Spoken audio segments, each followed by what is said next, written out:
But the interesting thing about it is the best leaders and the best business people are the people who figure out how to balance those two, that can balance that.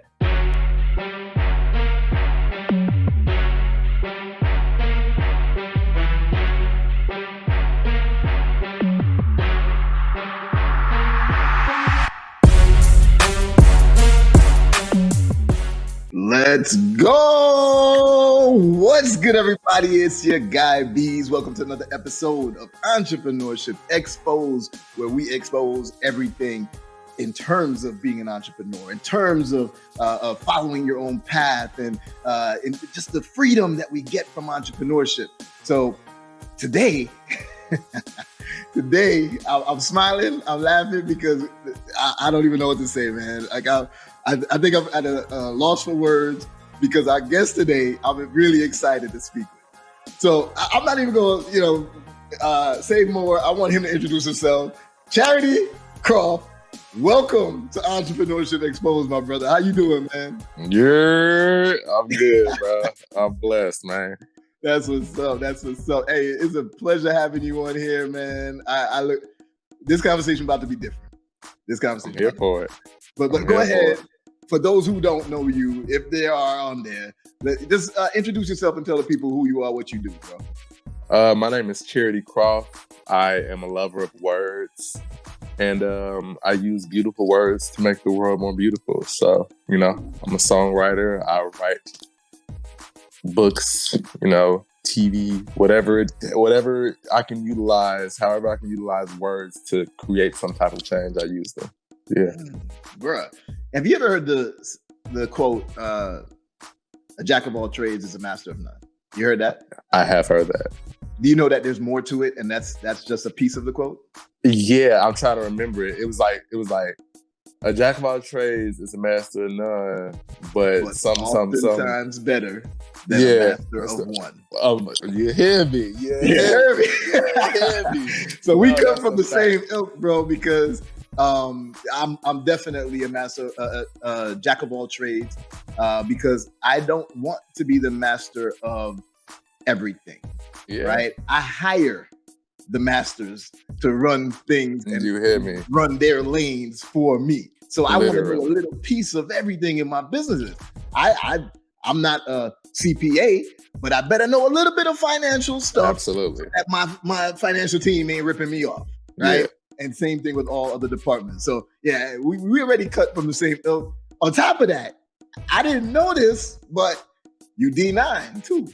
Jeez. Yeah. Apparently you're not an alpha because you would have just said frat. I would have said so you clearly picked a terrible organization to be a part of. Oh God, gross. Nah, I'm just playing with you, bro. Shout out to the segment. Just go crazy. Yeah, I'm an alpha. Man. But today's gonna be fun, bro. Today's gonna be fun. It's gonna be completely unscripted and just, we're going to get into generational wealth mindset exposed, but so much goes into that. Absolutely. So much goes into that. Now, before we even start that, my favorite TikTok video that you did is the one where you said about, you were basically looking at divine geometry. You were looking at the cosmos and looking at these fruit, these flowers, these things to eat and what that resembles and everything. Yeah. Listen to me, bro. I got a video I'm going to send you after this. You can see I got a lot of tattoos, right? Absolutely. Now, up here is the tree of life and the flower of life. You can't really. I was watching your live. It's so funny that you mentioned this before you even go into. I was watching your live earlier, and I saw as you were opening up, you was like angel numbers. I was like angel numbers. Hold on, we on the same type of time. Yeah, angel numbers is in here right now too in the chat. So you'll see them talking. Come on. That's a brand that Leslie owns. I'll explain more about all of that later for you, but that's a great brand that's up and coming. Angel Numbers Lifestyle, all focused on angel numbers, all focused. Yeah, I like Britt that said nerds unite. I'm a self-professed nerd and I'm proud of it. Absolutely. Leslie wanted to see the tats. Now looking at the tats. Look at your arms, bro. I got the where is it? I can't even see it in the camera, but you can see the tree of life and the flower of life is up here. Beautiful. I got Yggdrasil, the world tree from Norse mythology, but Beautiful. I also have the. Okay, before you get to the episode, I just wanted to take another moment to say thank you to each and every one of you for supporting the channel. Entrepreneurship Exposed is starting to grow like crazy, and it's all thanks to you guys. Now, if you like the content, like the information that you're getting, like the guest speakers, like all of the strategies, then the way that you can support us is by subscribing to the channel below.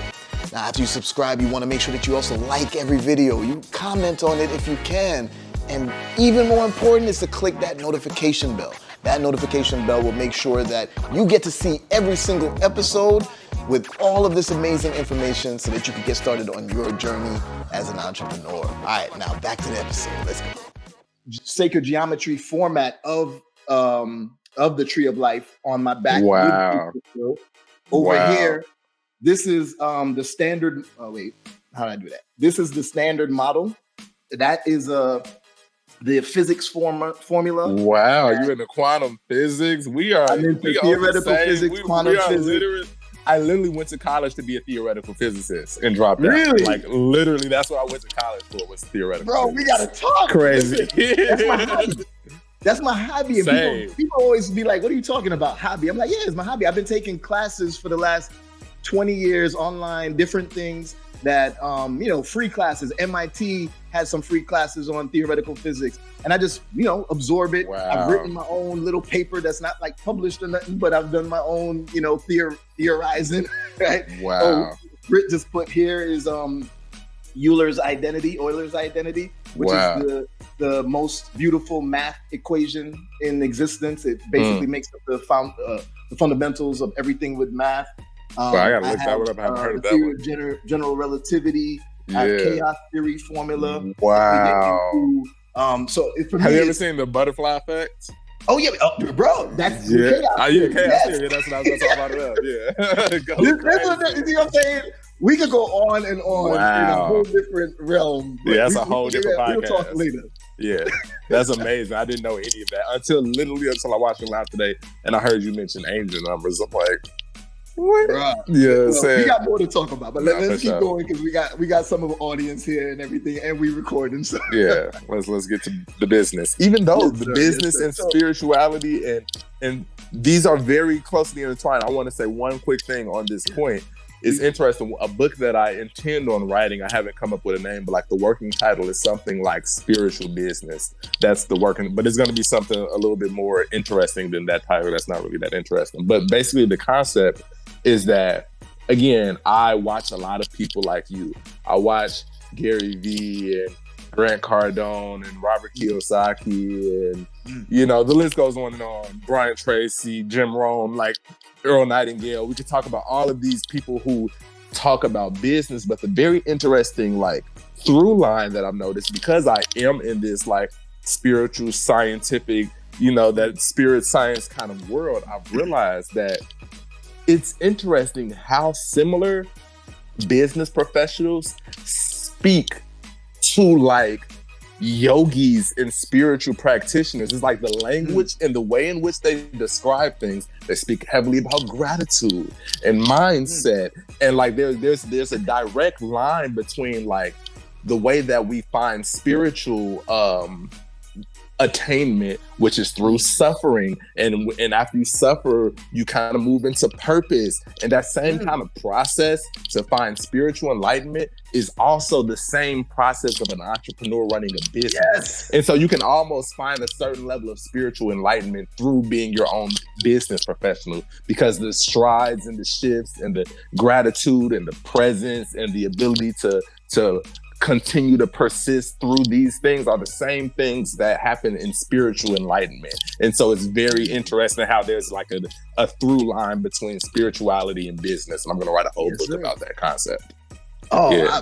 I'll be the first customer. I would definitely read something like that, man.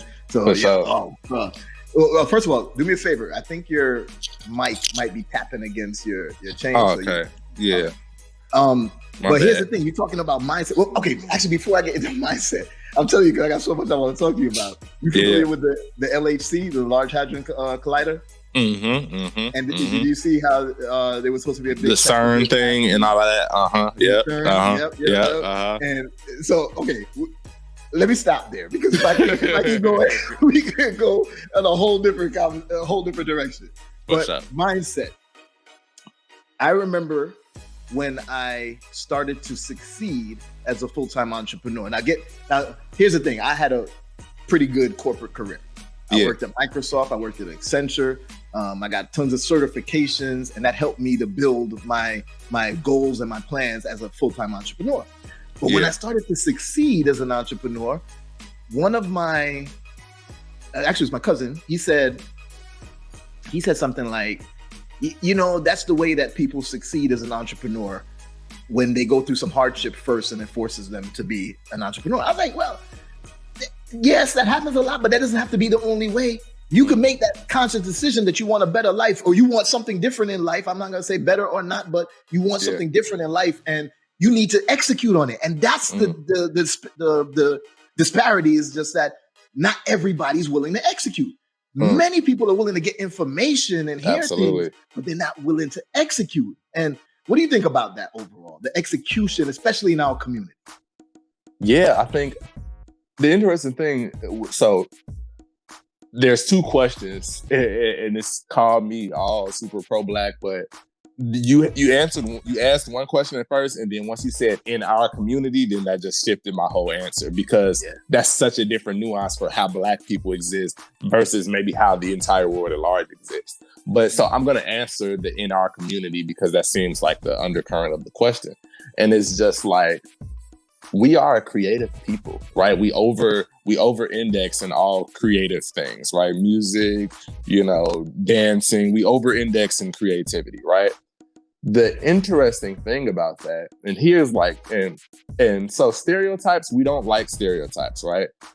And also there sometimes is there's a little bit of truth in stereotypes. Like, to say that we don't eat a lot of hot sauce is like just untrue. We do eat a lot of hot sauce. You dig what I'm saying? As a culture, we do eat hella hot sauce. Not to say every culture don't eat hot sauce, but we eat hot sauce a lot.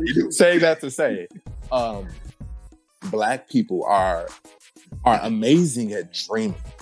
You dig what I'm saying? But as a culture, execution hasn't really been taught to us as much as in other communities. In the Jewish community, for example, they are all about execution. They're all about do this, here's the exact tangible and practical way you go through it. And again, that makes maybe a Jewish people, which is why, again, so many Jewish people are lawyers, so many Jewish people are people in these professions that tilt towards execution, and so many of us tend towards professions that tilt towards imagination and creativity. But the interesting thing about it is the best leaders and the best business people are the people who figure out how to balance those two, that can balance that dreamer creativity, because that's what makes you like these revolutionary leaders such as a Kanye or visionaries, you know what I'm saying? The people who can be particularly visionary in their work need that dreaming creativity that kind of is endowed within us as Black people. But in order for us to have the tangible, financial, practical business success that a lot of our white counterparts have, is going to require a lot more of that masculine energy. And again, you being a spiritual person, like, again, Black people, we teeter towards yin energy, which is the feminine, the creativity, the emotion, the caring, the community. And white people, they tend towards yang, which is organization and masculine energy and moving forward, which is why, again, so much they were the explorers, and in a lot of ways the conquerors and the colonists. You dig what I'm saying? And so there's a negative vibration of either one. You don't want to go too far into that execution where everything is about winning, and then it's just let me dominate the world. But you do want to be just enough in that masculine energy to bring those creative dreams that you have to life. For sure. It's that balance. Actually, that's the next tattoo I'm about to get right here is going to be the scales of Osiris. Because you see, I have an Egyptian theme too. So that's a spirit for me, where I have the sacred scarab, eye of Horus. Yes. I got like all of the hieroglyphics on my arm are like my kids' names and other things as well. But yeah, you're 100% right, man. That balance is important. And here's the thing, and I guess this is a shift into fully on mindset, because execution is one thing. That's another thing. People have to understand that execution is different from mindset. You need that mindset first. Right? Absolutely. I always say that you need motivation, inspiration, and execution to succeed. Right? Now, coming up, for me, I remember saying to people like, yo, how'd you get like $10,000 to put on a house? Like, where'd you get $10,000 from all at once? Like, nobody was showing me how to do that. Right? So I wanted to know it. I just didn't have the information.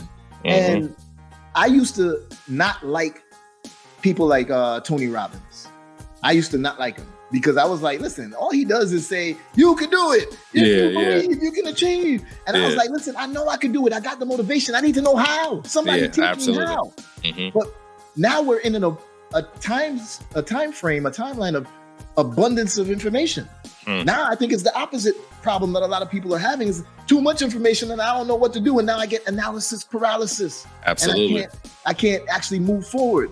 So that motivation is critical, because I realized later that not everyone had the right mindset. You know that what I do is I buy businesses, and I do it with a LBO strategy, leverage buyout. So I'm buying a business or I shouldn't even say buying, I'm acquiring a business. I'm not actually purchasing it. No money's coming out of my pocket. Right. So I'm doing it $0 out of my pocket, and then I acquire this cash flowing asset. Right? Now, when people hear that, they're like, wow, Beez, that's insane. That's amazing. But that's above me. I can't do it. And I'm like, what? Why would you say that? I believe, and I would like your insight on it, I believe it ties into what you were saying before. People see, like in the Jewish community or whatever, they see their people in their community being lawyers or doing this or doing that. So it's easier for them to do it because they see other do it. Facts. The first time you bought a house, it may be a scary process, but you're like, well, I can do it because everybody's buying houses. Absolutely. In our community, nobody sees our people buying businesses. So I feel like that's a roadblock. That's why I'm trying to show people more that, it can be done, because if they don't see our people doing it, they just keep thinking, oh, that's just for rich white people. So what are your thoughts on that overall? I mean, shit, I'm a rapper, and I say that intentionally to say that because I'm in the Black community and I lived in the hood, and it's just like, nigga, you go play basketball or you go rap. You know what I'm saying? That's one of the things that you're gonna do. Now, granted, hip hop is this beautiful vessel towards so much energy and so much healing and so much expansion, and now it's probably the most powerful culture. Hip hop culture is probably the most powerful culture on earth at this exact moment. And so I thank God for hip hop, and I thank God for the society in which I live that kind of endowed me with this hip hop, approach towards life. But to your point, there are other communities where their approach towards life is, everybody in this neighborhood, we don't rap, we all buy businesses. You know what I'm saying? The whole neighborhood, you know what I'm saying? Like, again, and so much of this goes into, like, it gets really socio-political because oppression is a real thing. And the thing about it is, it's just like, so Jay-Z has this line and he says that it's in Can I Live? And he's just like, people think that we just hustle for the sake of hustling, but we hustle out of a sense of desperation. You dig what I'm saying? And it's just, that being the case, it's just like, if all you ever saw was drug dealers and that's the only thing that's around you, and again, so then a white person listening to this conversation might say, well, whose fault is it that it's a bunch of drug dealers? Why are they choosing to deal drugs? Well, again, there is no community center in which we're learning financial literacy, right? There is no upward mobility anywhere. We don't even get healthy food. It's only like that corner store right there, that random dude who's selling gyros, you know what I'm saying, which is a bunch of Arab people who have come in the Black community, and they figure out how to profit on the things we like, so they own every gas station, every convenience store, all of the things, and we have only learned the concept of being a consumer or a creative. You dig what I'm saying? And so Black people are kind of have been raised historically, like either you will be a creative or you will just be another day-to-day consumer, not really as much as like, well, here's our family business passed on. And that's not to our fault. That's to the fault of a whole system where we weren't even allowed to have businesses. We weren't allowed to even live in the same neighborhoods. Redlining still exists today. I used to live in Chicago, Illinois, where still today they have a thing called hyper segregation, which basically means like all Black people live on the South and all white people live on the North. Now, of course, that's not a completely hard line, but it's very, very like close to reality. It's just like, ain't really no Black people like that in Wicker Park and Lincoln Park. They there. And it ain't really no white people like that in Inglewood or Woodlawn or Chatham. And because it was zoned like that way before Black people had the opportunity. So I'm saying that to say that thank God that now that we do have opportunities and we do have an ability towards upper mobility, that we have people like Business Builder Beez and people that can talk and make this now a tradition rather than just dancing and singing and hooping and creating. Now it can be a tradition of, yo, well, here's how you start a business. Here's what an LBO is. Here's how to do a buyout. We haven't even conceived of this. You are only as aware as your exposure. Exposure is everything. And if other communities have been consistently exposed to mediums of growth that we have not, then what do you expect? We just gonna know to do the only thing we know. Yes, sir. Yes, sir. 100%, man. Now we got to shift to what maybe my second favorite video that I saw you do. And that is when you started talking about insurance. Bro, when I watched that video, I started getting giddy. I hope my guy Hassani is on here. He's part of my Business Builders Institute as well. And he's my InfiniteBanking specialist, right? I learned about InfiniteBanking from him and it just went crazy. I was like, wait, hold up. And I'm not gonna say I learned about it from him. He simplified it for me because I couldn't grasp that concept. When what our community especially doesn't understand, when you see these huge, super rich CEOs and they take like a $1 salary. And you're like, oh, because they got a lot of money. No, because they know that earned income is the most taxed income. Come on. But that $1 salary they may have, but they have a huge insurance policy. Come on. And you laid it out in your video, man. You like, and then they just borrow against that with credit, and it's just like it's just a big finesse. You know, a legal finesse that we just don't know. Finesse. There we go. Too often we think in our community that insurance is about when you die, how to pay for the funeral, this and that. No, it's a vehicle for wealth creation and wealth preservation. Absolutely. That's a disconnect too. Because we can figure out ways to create our wealth, but then it ain't real generational. It's going in one generation. Right. Absolutely. Yes. So to me, the two most important things, and out of many, the two most important things for wealth preservation is insurance and having a trust, the right type of trust. Tell me about a trust. Oh man, listen. How many times have you heard, and I'm saying this to everybody listening, how many times have you heard someone, when you were growing up, they were like, oh, that's a trust fund, baby. Yeah. And you're like, oh, okay, wow, that's great. Yeah. And you never went to go figure out, well, how do I form a trust? How can I use it? We just ignore it, right? Because we're like, oh, that's not for me. That's above us, right? I did a whole tour called the Above Us Tour where we talked about these type of topics before. But if you have the right type of trust, and I wish my guy Be Better was on here because he's my partner for creating trust. If you have the right type of trust, for example, I got a business trust, I got a family trust, and the family trust is irrevocable. So this is the generational wealth creation. This is how, you ever watch Power? Occasionally, not that much though. I ain't get into it. Same here. Yeah. So, but I found out that Ghost died. I hope I ain't ruined that for nobody. When he died, his son Tariq couldn't get access to the money without finishing school. That's because the trust controlled that aspect of the wealth of the family. You need to do these steps first before you are able to access the funds in the trust. Now, that's the family trust. That's irrevocable. That goes on in perpetuity as long as you don't dissolve it. And you get to defer taxes in perpetuity as long as you don't dissolve it. But then there's also a foreign trust. And through my foreign trust, if I have the right paperwork on me and know exactly what to say, if a cop pulls me over, I could literally show them this paperwork, say specific things, and they have to walk away from it.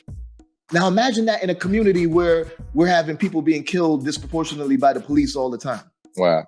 And now we have a way, because we didn't have this knowledge, but now we have a way to reduce that. Yeah. It's not eliminated altogether. The other way is by getting insurance. If we have, huge insurance policies and black people are dying all the time from the police or whatever, I bet you them insurance companies are going to lobby the police departments and say, hey, what y'all doing? I don't want to be paying out all of this. Facts.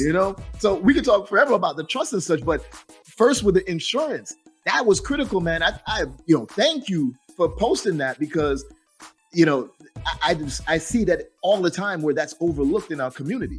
What made you post that? Like, I know that you love simplifying concepts for people, and I think you're a superhero at doing that. What made you focus on that one in particular? It was actually you met my manager Justin. He introduced me to this guy named Therese, who is a life insurance agent. And we just got on the phone and we're just talking, and it was just like, wow, like he honestly exposed me to a lot of stuff. You know what I'm saying? I would, to be honest, I am still new to my understanding of life insurance and how it works. You dig what I'm saying? But from what I learned from him and then just doing my own research, but back to your point of maybe I even had a that's above me concept, or maybe not even that's above me, but more like that just don't matter. Like, because I looked at life insurance as like, you get this just in case you die. You dig what I'm saying? And so that your funeral can get paid for, which is what I talked about in the video, is that we as a people, interestingly enough, Black people have more life insurance comparatively than any other race. But our policy only covers funeral. Our policy is not about the passing of generational wealth. And that's the knowledge that we didn't have access to. You dig what I'm saying? And it's like, it's cheat codes. Like money is really like, and here's the interesting thing. Money is just a game. Yep. It's a game. You dig what I'm saying? And it's just like, but we look at money, and we've been taught to look at money due to the society as like a struggle, as a thing to drudge through, and oh man, I gotta try to get up and get this bread. But it's just like, that's not what money is. Money is a game. We just didn't know the rules. And again, not to our own fault. Again, socioeconomic oppression, all of the things that led to that. But now that the knowledge is accessible, and we got people like you who's doing this work to let us know that, wow, insurance ain't just some thing for after you die to make sure that you can buy a nice casket to go in the dirt. Like, no, it's for the next 4 generations of your family to have wealth. But we wouldn't even know that because we've been playing the rules of a completely different game.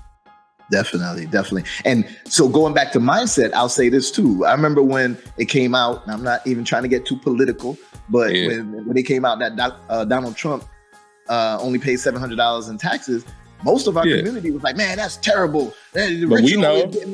I was every like, rich person. That's every rich person. Every rich person. So that's a mindset shift, because my mindset was like, oh, well, how do you do it? How can I do it too? Right? It's not like he in jail for it. So he's using the laws to his advantage.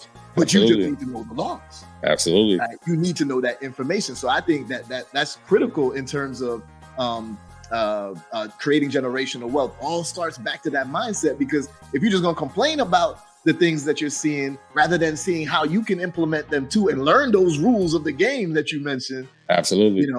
That's what helps to take you to that next level for sure. Now, I'll push back a little bit on that just for the sake of the conversation. I want to hear how you're going to feel about this, because I'm about to push back on that.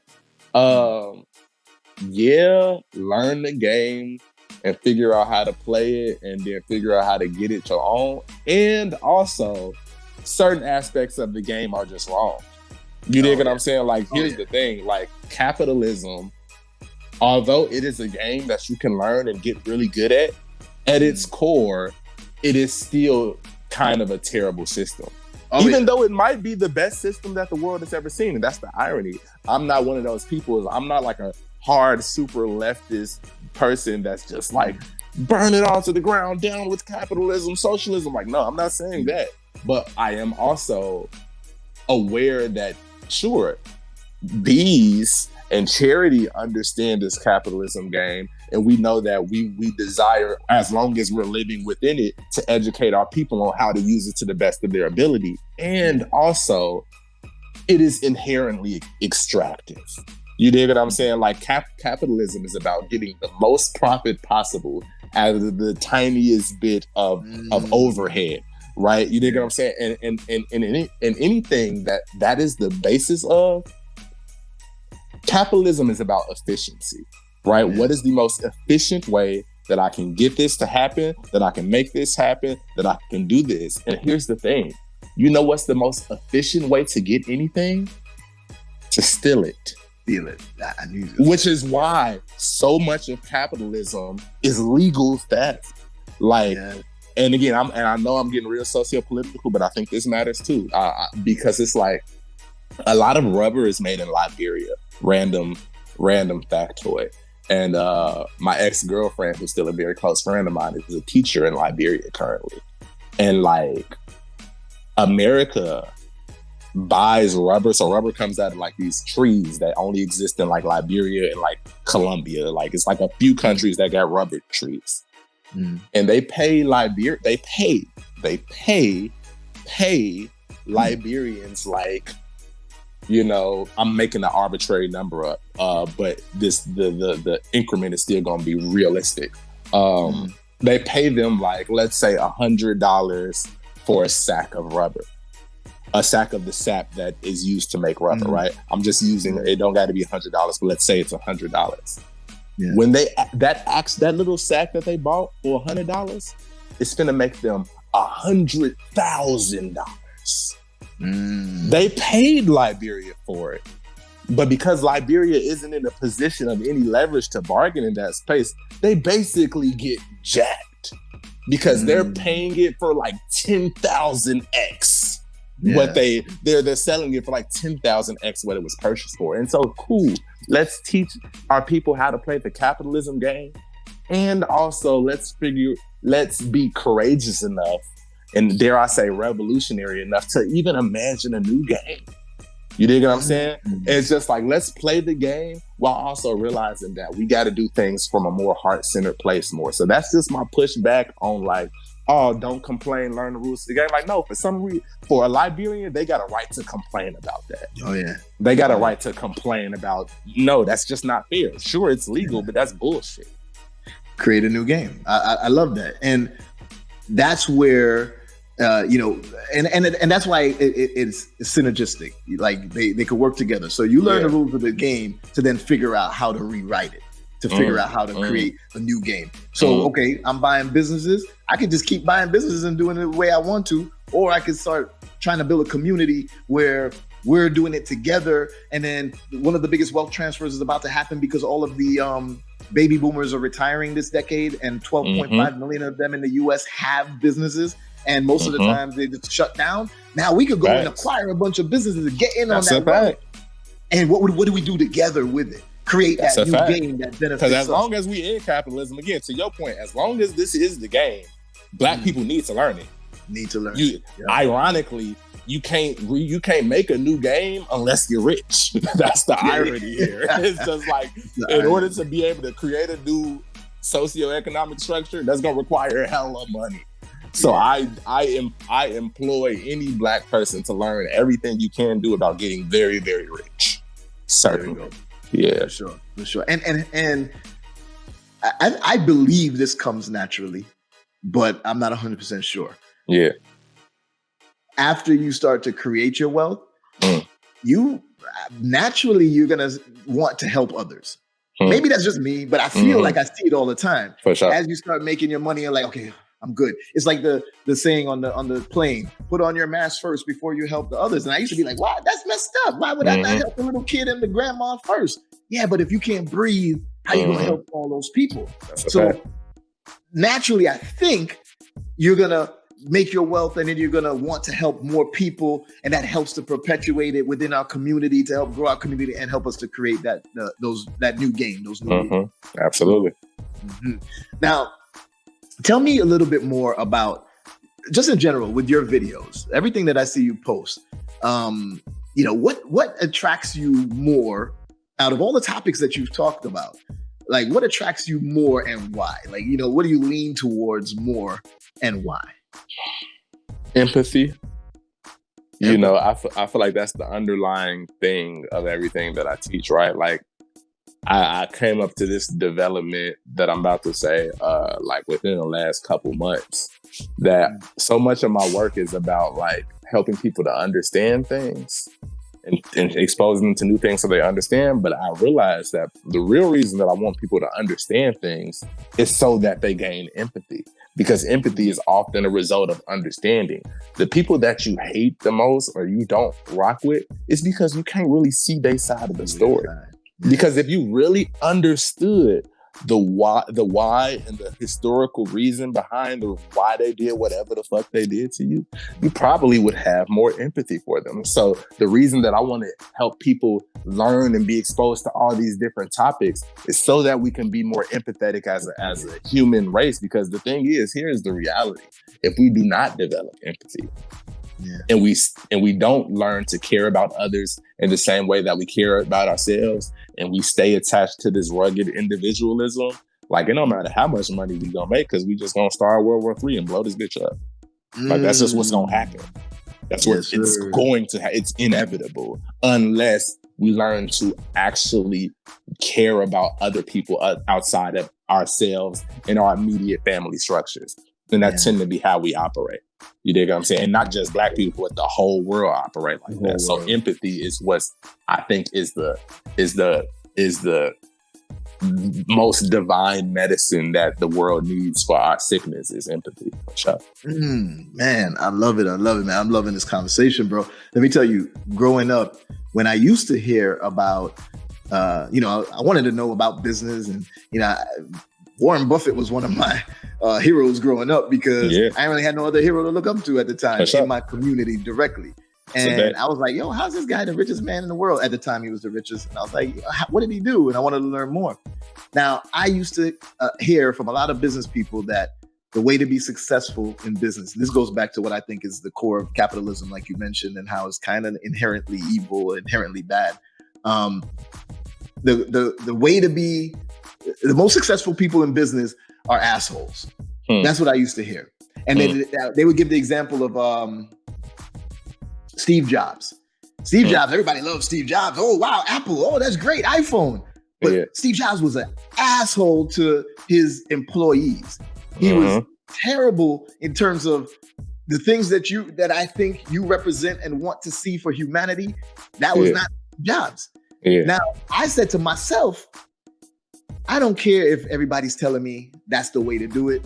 I still want to be true to myself, and I'm just not that type of person. So I'm going to figure out a way to make money while living in integrity and looking, caring about other people and being empathetic, right? So I believe that that's an important thing that you're trying to convey to people about empathy, because I believe that we have to be true to ourselves and then care about others in order to really see, our race and our planet and, everybody just be uplifted to the next level. That's right? A fact. So I love that you're saying that, man. That's critical. That's critical. I appreciate you, dog. So now, bro, I got so many different directions I want to go with you, because this conversation could go way too long. We're gonna try and constrain it a little bit. What's next for Charity Croff? What are you planning to do? Well, to keep it in line with business, because I do know that your audience is business. I want to keep it in line. It's interesting. I'm working on a book currently, and even that, I have a meeting with my literary agent tomorrow, and we talking about they want me to get extra writers and maybe a project manager, and in that's even allowing me to learn more about, because me as a writer, my words feel very personal, but again, the book industry is still a business. You have to sell, and things in business require collaboration, right? They require you being fearless enough to not feel like you need to do everything. And I wonder how you felt about learning more about delegation and spreading the opportunities around. Like, you dig what I'm saying? Because it's just like, back to wealth mindset, it's just like what they say, if you want to get somewhere, you know this quote that I'm about to say. Yes. What is it? How does it go? Oh man, it has to do with like working hard and working smart, but I can't remember the exact words to it. Right, but we know the quote, but it's basically about the strength of being able, as a CEO, as an entrepreneur, to learn how to collaborate and delegate and not feel the necessity to do everything yourself. Yes. You dig what I'm saying? And that's kind of what I'm learning as I'm expanding my career, is that there's no way that I can reach the type of success that I want to reach always feeling like I need to be involved in every single thing. Like you said, jack of all trades. I need to know a little bit about every aspect of my business, but to be the person that is the only person doing every single aspect, like, that's impossible. You dig what I'm saying? So that goes to one of my favorite books. Now I probably mention this every episode, but I gotta mention my 3 top books. One is Barbarians at the Gate, because it talks about leverage buyouts, and it talks about the RJR Nabisco buyout that happened in the 80s, which was the largest LBO before Elon Musk acquired Twitter this year, if he still goes through with that acquisition. The next one is Why Should White Guys Have All the Fun? That one changed my life. Most people don't even know about it for some reason, but that was a powerful book. But the third, I know you probably read this one too. Rich Dad, Poor Dad, Robert Kiyosaki. And in it, he talks about the cash flow quadrant. The cash flow quadrant, most of us start at E, employee, and we're working in the business. We're trading our time for money. And then we say those magic words, man, I'm tired of this. I want to work for myself. And we go down to self-employed and think that we're an entrepreneur. That's not being a real entrepreneur. You have to be a business owner, because when you're self-employed, you're still working in the business. You're still trading time for money, right? You're only so much hours in the day, so you're already capped. Now, when you go to the B quadrant, business owner, that's when you put processes in place, systems in place to automate, hire people so that you can delegate. That is the true way to scale your business and take it to that next level. But there's one more, and that last quadrant is I, investor. That's why I focus on buying businesses. A lot of people ask me, how do you get started buying business? I was like, well, first thing you got to do is change all of your social media descriptions and say investor. Let people know that you are an investor, and let people know that you buy businesses, and the conversation is different. One of my students, he told me that he was at a conference and said that. He said, oh yeah, I buy businesses and I do it in an LBO style so that I don't have to pay money out of my pocket. He said that it ended up like everybody surrounded him and started asking questions. It's like, wait a minute, what? And they just had no idea it was possible. So that investor quadrant is the ultimate goal, in my opinion, because what? Investor quadrant gives me my time back. Because now, as I buy a business, I'm not buying one I'm not buying a job. I'm not trying to work in it.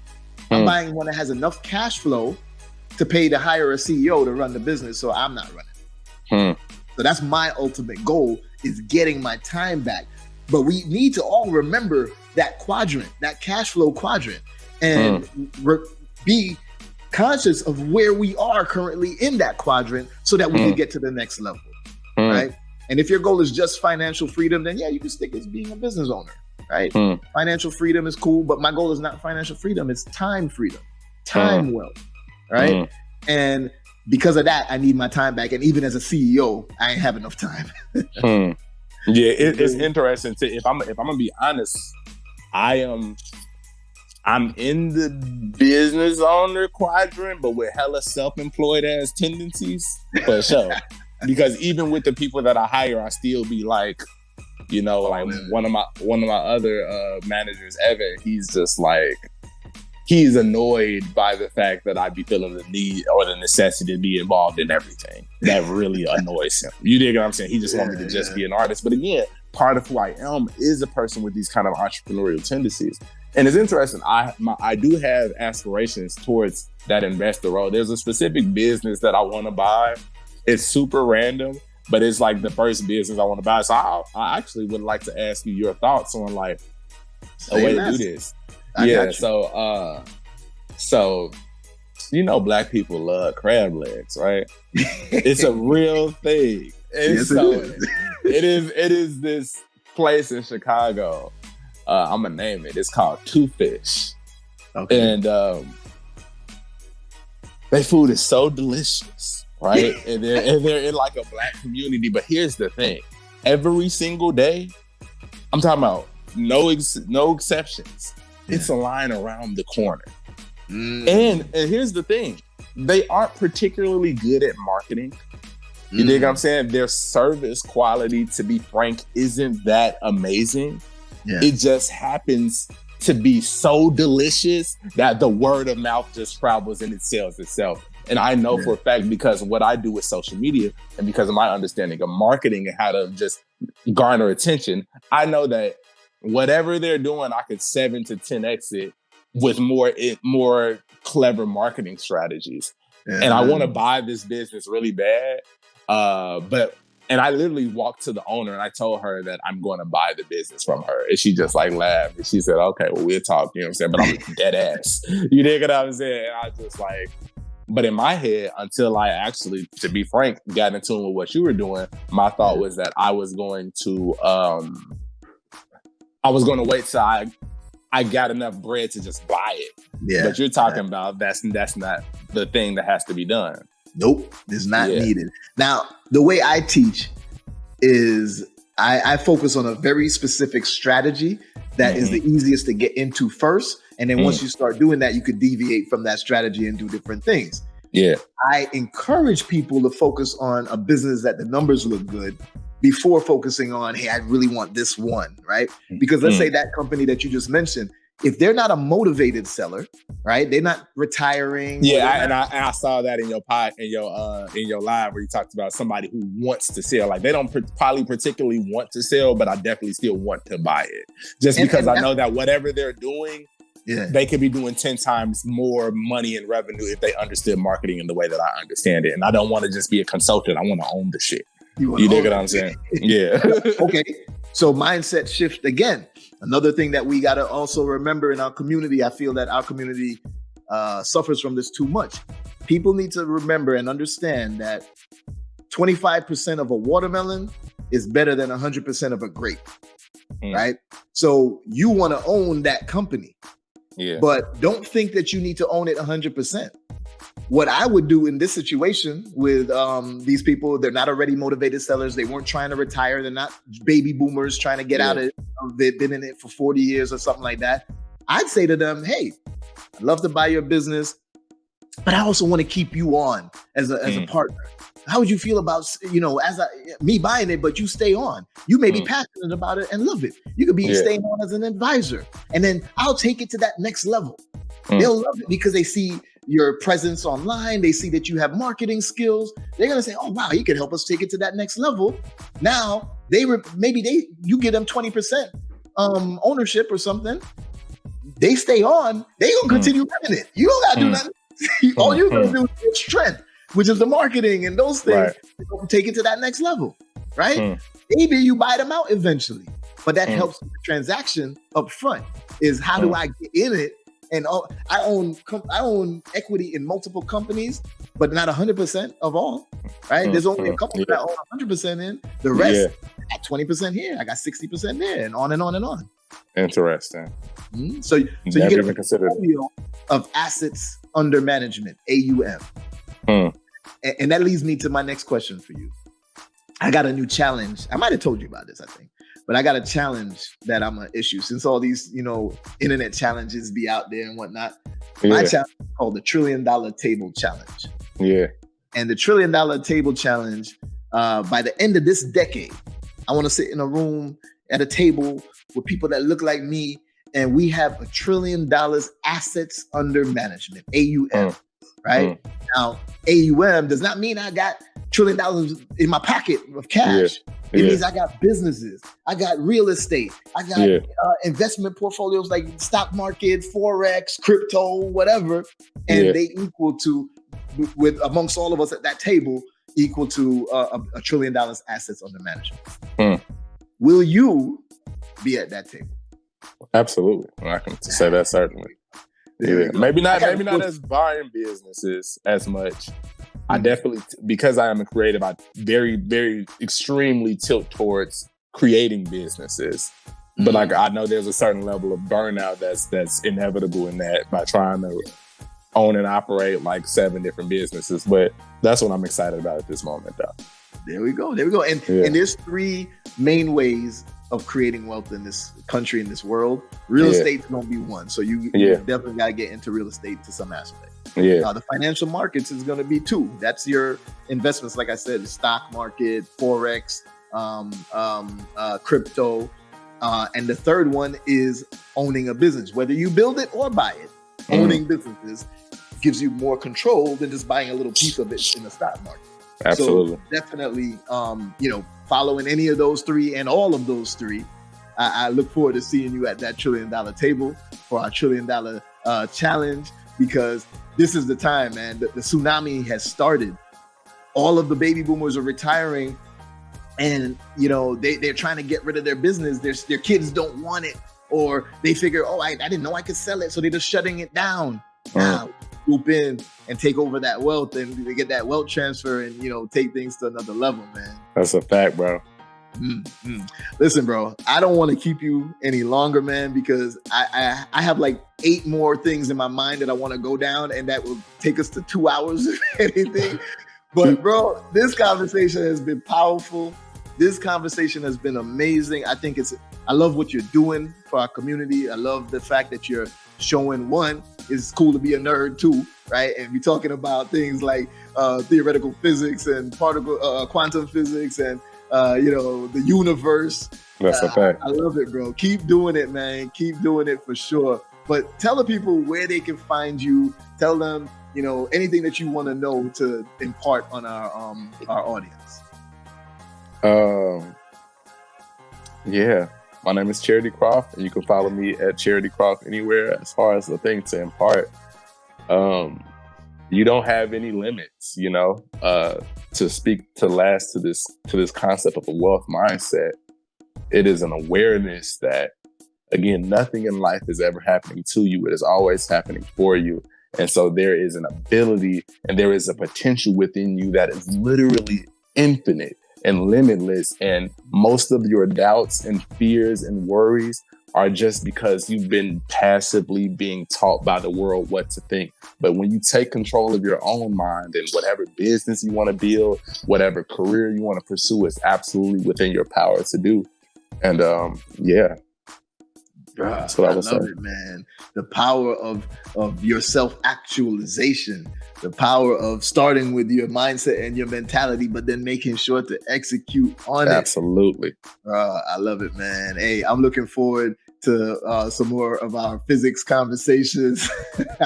I'm going to send you a video. I made it's a long 6-minute, well, not long, but it's a 6-minute video where I break down every single tattoo and explain why and what I did with it and all of that. So I'm going to send you that too if you get a chance to watch that, bro. No, I'll definitely watch it. Yeah, no, for sure. Appreciate you, man. Hey, thank you again for coming on, Charity Croff. Everybody, make sure you follow him on IG, on TikTok, everywhere. And make sure you're listening to this brother as he helps to uplift our community and much, much more. Generational wealth mindset has been exposed. Another episode of Entrepreneurship Exposed. I will see y'all later. Let's go.